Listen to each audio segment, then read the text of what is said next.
Hi, I'm Joe Seipel. I'm going to talk about today the issue of highest priority, where I'm currently employed. I'm currently employed in Osceola School District in Florida. It's just south of Orange County, just south of Orlando. Right now in our district, I'm teaching at a middle school, and right now we have a few concerns, but we are taking a proactive approach. So first off, what do the grades mean for each of the schools? Each school is ranked and given a different grade according to how their students perform. There's A, B, C, and D. A is excellence, B is great, C is satisfactory, and D means they need improvement. Once they have a D status, they need to get it up within 3 years, or the state has to step in and take actions into their own hands. The current school statuses right now, Osceola District in Florida, in 2011 they were a B, in 2010 they were a B also. So with all the schools combined, they had a combined of a B status. The school that I'm teaching at right now, Kissimmee Middle School, currently we have a B+. We are about 4 points away from getting an A, so it's right there. It is possible. And last year, 2010, we were at a C, so we moved up almost a full letter grade, almost 2 full letter grades. So, and Celebration High School, one of the high schools in the same district, they have this year they have an A, but 2 years ago, in 2009, they had a D. So they had a D in 2009. And within 2 years from that, they'd moved up to an A, which is extremely outstanding.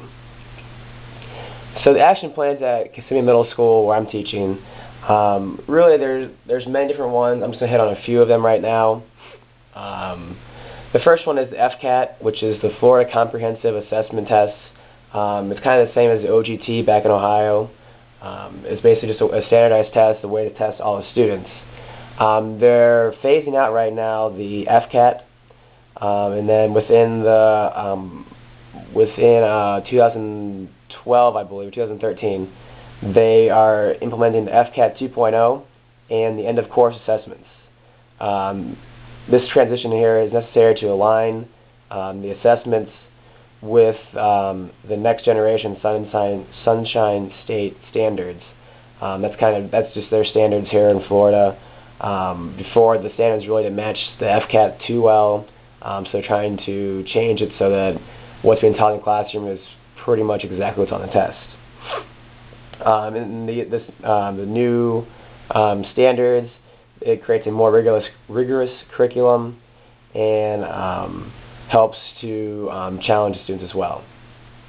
Also, the grade recovery programs, they're very much in demand here at our school. They're phasing in this year. This is also to help with the FCAT 2.0. Basically, the students that are in danger of failing out, or anyone can go to it as they want. Anyone can go to it that wants to, but they highly suggest that the kids who are struggling in the classroom go to it. And there actually is an extremely well turnout for us. It's an after-school program. And basically, it's kind of somewhat of a tutoring program. They help them. They go over the standards. They kind of help them relearn the material that's on the FCAT, and help them, if they're missing any work in the classroom, kind of help them get their grades back up. Another action plan is they're recruiting northern teachers. The new teachers, there's different, better teaching skills. I know from Ashland, we have a well-known education program, very rigorous. We are able to learn and experience a lot more things in a lot of other schools. I know at our school right now here in Kissimmee, there's, I would say, probably almost a dozen teachers that are from Ohio, and even more that are from the northern states. And also making sure that teachers are committed. I know when I applied for this job, that was one of the things that they kept talking about. They wanted to make sure that I wasn't just going to quit in the middle of the year. I've only been in the school for 5 weeks right now, and we've already had 3 teachers just quit in the middle of the week, in the middle of the semester. The teachers here are not really committed towards the students. They just look at it as a job. So Kissimmee Middle School is really focusing on that. Like when I interviewed, she was kind of telling me more of the downsides of this. The students are hard to work with, things like that. The parents aren't involved. She wanted to make sure I was aware of everything before I started. That way there was no chance that I would back out from it. Also, we have 3 focus areas here: student achievement, finance operations, and climate. For the first one, the focus area number 1, the instructional decisions will be based upon the analysis of student data. Basically comes down to, we teach according to what the students are. If we have certain students that are lower end, if they don't speak English, we try to teach more towards that to help. That way we give everyone a good approach to learning. Second one is we're restructuring the organization and leadership of the district office.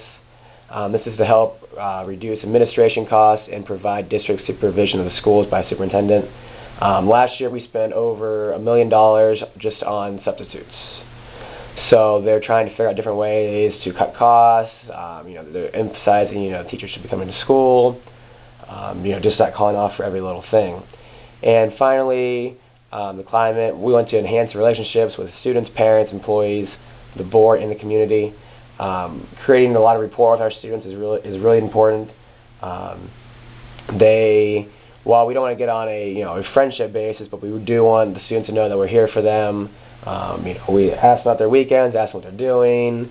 We want to create a rapport with them to help them feel more acclimated here in the school, and make them kind of want to come to school and enjoy what they're doing here.